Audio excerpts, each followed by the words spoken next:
बड़ा रखा है। अब्दुल्ला फरमाया मेरा लुआब इतना कीमती है, इतना बरकत वाला है, अगर कुएं में, कड़वे कुएं में डाल दिया जाए वो भी मीठा बन जाएगा। फरमाया मेरा लुआब इतनी बरकत वाला, सदी की एड़ी पे लग जाए जहर का असर खत्म हो जाएगा।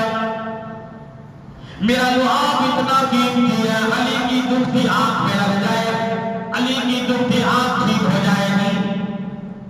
ऐ मेरे अब्दुल्ला, मेरा लुआब इतना कीमती है, चावल की हंडिया में चले जाए, छंद आदमियों का खाना 1400 को पूरा आ जाएगा, न रोटियां खत्म होगी न कोटियां खत्म होगी।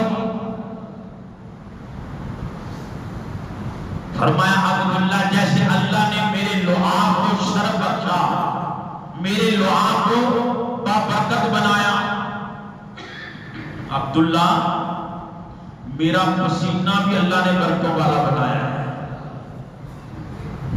इतना बाबरकत पसीना